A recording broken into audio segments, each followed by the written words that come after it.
Welcome to Suman TV. Sugar వల్ల నరాల బలహీనత ఎక్కువగా సమస్యని ఆడవారిలో చూస్తున్నాం కదా అండి. మరి ఏ విధమైన ఆహారపు అలవాట్లు చేసుకుంటే ఈ సమస్యను తగ్గించవచ్చో ఈ వివరాలు తెలియజేయడానికి మనతో పాటు ఉన్నారు హోమియోపతి డాక్టర్ చేతన్ రాజ్ గారు. వారితో మాట్లాడదాం. సార్ నమస్తే సార్. నమస్తే మేడం. షుగర్ వల్ల ఈ నరాల బలహీనత సమస్యలు ఎక్కువగా పెరుగుతున్నాయి సార్ ఆడవారిలో. మరి ఎలాంటి ఆహారపు అలవాట్లు చేసుకోవాలి, ఏమైనా వాల్యుబుల్ టిప్స్ తెలియజేస్తారా సార్? ఆడవాళ్ళు ఏంది అంటే ఇల్లు చూసుకుంటారు, వాళ్ళు ఏమైనా జాబ్ ఉంటే కూడా చూసుకుంటారు కదా, ఆటోమేటికలీ వాళ్ళకి స్ట్రెస్ పెరుగుతుంది. ఇప్పుడు రీసెంట్గా 3-4 రోజుల బ్యాక్ మన దగ్గర ఈ న్యూరోపతికి సంబంధించి అంటే నరాలకు సంబంధించి షుగర్ వ్యాధి వల్ల నరాలు ఎఫెక్ట్ అయినాయి ఆ పేషెంట్కి. హస్బెండ్ వైఫ్ ఇద్దరు వస్తారు. వైఫ్కి ప్రాబ్లం ఉంది. వైఫ్ ఏజ్ ఏమో 47 years. ఓకే. ఇది స్టార్ట్ ఎప్పుడైంది తెలుసా మీకు? 4 ఏళ్ల బ్యాక్ వాళ్ళ కూతురుది పెళ్లి అయింది. ఓకే. కూతురు పెళ్లి అయినాక ఇప్పుడు కూతురు పెళ్లి అయిందంటే వేరే ఇంటికి వెళ్ళిపోతుంది కదా, వేరే ఇంటికి వెళ్ళిపోయింది. ఇప్పుడు ఈమెతో ఉండలేదు, అది బాధ. పెళ్లి 4 ఏళ్ల క్రితం అయింది కాబట్టి ఇప్పుడు కూతురు దూరం అయిపోయింది. ఫోన్ లో మాట్లాడుకుంటారు కానీ దూరం ఉంటుంది కదా. అవును సార్. ఆ బాధలో ఆ పేషెంట్ కి రోగం స్టార్ట్ అయింది. మళ్ళా ఇప్పుడు మన వచ్చింది మంచిగా ఉంది. ఇప్పుడు 6 నెలల నుంచి వాడుతున్నారు, చాలా బెటర్ ఉంది. కానీ ఈ మధ్య కొంచెం ఎక్కువ అనిపిస్తుంది వారం నుంచి. దానికి కూడా కారణం దసరా పండగ వచ్చింది. బొబ్బట్లు చేసుకుంటారు, గారెలు చేసుకుంటారు, గుజ్జలు చేసుకుంటారు, అవన్నీ చేసుకుంటారు కదా. జెంట్స్ ఇంట్లో ఉండేటోళ్ళు మార్నింగ్ ఆఫీస్కి పోతారు. ఇప్పుడు ఇంట్లో గుజ్జలు ఉన్నాయి, జలేబీలు ఉన్నాయి, కలాకండ్లు ఉన్నాయి, గర్జలు ఉన్నాయి, అవి అన్నీ ఉన్నాయి. ఇవన్నీ ఎవరు తింటారు? లేడీస్ తింటారు. మళ్ళా ఏం ఆలోచిస్తారు తెలుసా వీళ్ళు? ఒకవేళ నేను తినలేదనుకో పడేసేయాలి, ఖరాబ్ అయిపోయి. అవును సార్. మళ్ళా ఇంకోటి కూడా ఉంటది వీళ్ళకు. ఇవాళ నైట్ ఏమైనా మిగిలింది అనుకోండి, వేరే వాళ్ళకి ఇవ్వరు. వాళ్ళ ఆయనకు కూడా ఇవ్వరు, పిల్లలు కూడా ఇవ్వరు. అరే వాళ్ళకి ఎందుకు ఇవ్వాలి, నేనే తినేస్తా, పడేయకుండా నేను తినేస్తా. అంటే ఏమైపోతుంది అంటే వీళ్ళ గురించి ఆలోచించరు. వాళ్ళ ఫ్యామిలీ మంచిగా ఉంటే నేను మంచిగా ఉంటా అన్నట్టే ఆలోచిస్తారు. అట్లా ఏం చేస్తారు, ఇప్పుడు ఈ స్వీట్లు ఖరాబ్ అవుతాయి కదా,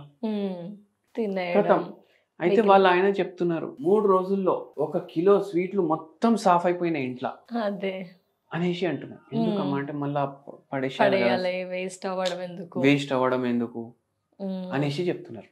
అంటే వీళ్ళ హెల్త్ గురించి వీళ్ళు పట్టించుకోరు, అది ఒకటి. దానివల్ల కూడా ఈ కేసులు పెరుగుతుంది. మెయిన్ సార్ లేడీస్ నిజంగా ఈ సమస్య, ఈ ప్రాబ్లం ఎక్కువగా సఫర్. మళ్ళీ ఇంకోటి, ఇది తినడం వల్ల మళ్ళా బరువు పెరగడం. ఇప్పుడు చూడండి, నేను ఎన్నోసార్లు గమనించిన. ఇప్పుడు నేను ఏమైనా డైట్ చెప్పినా అనుకోండి, ఇట్లా హస్బెండ్ వైఫ్ వచ్చిర్రు, వాళ్ళ హస్బెండ్కి ఏమైనా డైట్ చెప్పినా అనుకోండి, వాళ్ళకు వండేసి పెడతారు. ఇప్పుడు వీళ్ళకు స్పెసిఫిక్ ఏమైనా డైట్ చెప్పినాము అనుకోండి, అరే నా కోసం స్పెషల్గా వండుకోవాలి, వాళ్ళకు వండిందే తినడము, వాళ్ళ ప్రకారమే చేయడం. ఇప్పుడు పేషెంట్ కి సోడియం లెవెల్ ఎక్కువ ఉంది అనుకోండి, సోడియం తక్కువ చేయాలంటే ఉప్పు తక్కువ వేసుకోవాలి. కానీ వేరే వాళ్ళకు ఉప్పు ఎక్కువ ఇష్టం, దాంట్లోనే వేయడం, అదే తినడం, ఇట్లా చేసుకుంటారు.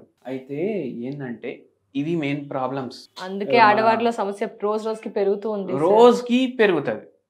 మళ్ళా ఏమైతుంది, ఇంట్లో ఎవ్వరు ఇప్పుడు మన్మరాళ్ళు ఉంటారు కదా ఇంట్లో ఆడుకుంటా, వాళ్ళ షూ తొందరగా చిన్నగా అవుతుంది. ఇమ్మీడియట్ ఆ ½ an hour లో కొత్త షూ తీసుకొస్తారు వీళ్ళు పోయి. వీళ్ళకు ఇంట్లో చెప్పులు వేసుకొని తిరగండి అమ్మా అనేసి చెప్తాం అనుకోండి.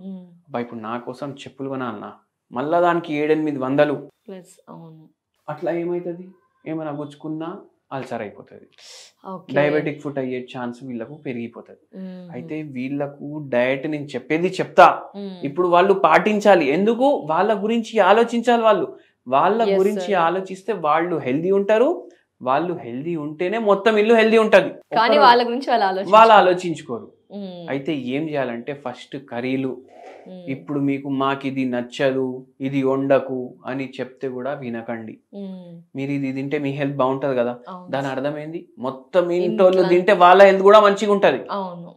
బెండకాయ, సొరకాయ, కాకరకాయ, మళ్ళా దాని తర్వాత పాలకూర, కొత్తిమీర, పొనగంటి కూర, ఇవి మీరు డైలీ వండుకోవాలి ఏదో దాంట్లో. పాలకూర ఉంది, పాపులేషన్. ఓకే. పుదీనా ఉంది, పాపులేషన్. గ్రీన్ లీఫీ వెజిటేబుల్స్ ఎందుకు, లో స్టార్చ్ కంటెంట్ ఉంటది వీటిలో. ఓకే. బెండకాయ చాలా మంచిది, డయాబెటిక్ రెటినోపతి వాళ్ళకు, న్యూరోపతి వాళ్ళకు చాలా మంచిది. ఇప్పుడు నేను బెండకాయ అని చెప్పంగానే మీ ఇంట్లో మీ కొడుకే వచ్చి చెప్తాడు, అరే అమ్మ బెండకాయ ఫ్రై చేయి. ఫ్రై కాదు, పులుసు, దాంట్లో తక్కువ నూనె. అది ఎవరి కోసం, మీకోసం. ఎందుకు, మీరు హెల్దీ ఉంటే కుటుంబం హెల్దీ. అట్లా మళ్ళా నూనె వాడితే కోల్డ్ ప్రెస్ ఆయిల్, గానుగా నూనె ఉంటది కదా, అది కోల్డ్ ప్రెస్ ఆయిల్ వాడాలి. ఓకే. అది కూడా మీరు మైండ్ లో పెట్టుకోండి. నూనె వాడితే ఇప్పుడు నూనె కోల్డ్ ప్రెస్ ఆయిల్ మంచిది అనేసి ఇంత పావు లీటర్ కాదు, ఇంతే వేయాలి. దాంట్లో జీలకర్ర ఎక్కువ వేయాలి, దాంట్లో మన మస్టర్డ్ గింజలు ఉంటాయి కదా, ఆవాలు ఉంటాయి కదా, అవి కూడా ఎక్కువ వేయండి. పోపు అట్లా పెట్టాలి, చాలా తక్కువ వేయాలి నూనె దాంట్లో, ఏదో నామకే వస్తే వేసినట్టు వేయాలి. మళ్ళీ దాని తర్వాత ఇవి కాకుండా పప్పు మంచి క్వాంటిటీలో తీసుకోవాలి. నల్ల శనగలు ఉంటాయి కదా, అవి చాలా మంచివి. మళ్ళా ఇది శనగపిండి ఉంటది, దాంతో కూడా దోశ తయారైతుంది. బజ్జీలు కాదు, బజ్జీలు ఫ్రై కదా. అందరు ఏమనుకుంటారు, శనగపిండి తింటే నాకు కడుపు ఉబ్బినట్టు అనిపిస్తుంది అనేసి అంటారు చాలా మంది. శనగపిండి తోటి కాదు అది, అది ఆ డీప్ ఫ్రై ఐటమ్ తోటి. అది మీరు ఇప్పుడు జొన్నలు ఉన్నాయి, జొన్న పిండి ఉంది. నేను యూట్యూబ్ లో ఒక రోజు చూస్తుంటే జొన్న పిండి తోటి మిర్చి బజ్జీ ఎట్లా తయారు చేసుకోవాలనేసి రీల్ వచ్చింది. అయితే జొన్న పిండి తోటి మిర్చి బజ్జీ మీరు తయారు చేసుకున్నా దాన్ని మీరు పాయిజన్ తయారు చేస్తున్నారు. మంచి దాన్ని కాస్త మీరు దాంతో రొట్టె చేసుకుంటేనే అది మంచిది, అవునా కాదా? అయితే శనగపిండి తోటి మీరు దోశ వేసుకోండి, దాని మీద నూనె కూడా తక్కువ వేయండి, ఆయిల్ కూడా. అప్పుడు అది హెల్త్ కి కూడా మంచిగా ఉంటది, నరాలకు కూడా మంచిగా ఉంటది. ఎందుకు, ప్రోటీన్ ఎక్కువ ఉంటది. మళ్ళా కోకోనట్ నూనె కూడా మీరు రెగ్యులర్లీ వాడొచ్చు. ఇవి వాడితే ఏంటంటే మంచిగా నరాలకు మీకు హెల్దీ ఉంటది, డయాబెటిక్ కి కూడా ఇది ఫైట్ చేయడానికి హెల్ప్ చేస్తాయి. ఇది చాలా నరాల బలహీనత పేషెంట్లకు మనం అడ్వైజ్ చేస్తాం. ఇప్పుడు ఈ కథ చెప్పినా కదా, ఇట్లా చేస్తారు ఆడోళ్ళు. ఒక పేషెంట్ సేమ్ ప్రాబ్లం తోటి మొన్న వచ్చిందని చెప్పినా కదా, ఆ పేషెంట్ కి కూడా తగ్గింది మొత్తం. మళ్ళా ఈ పండగలు అవి ఇవి సీజన్లు తోటి కొంచెం పెరిగింది, మళ్ళీ తగ్గిపోతుంది. ఇప్పుడు మనం డోస్ చేంజ్ చేసి ఇచ్చినాం వాళ్ళకు. Thank you so much sir. Thank you madam.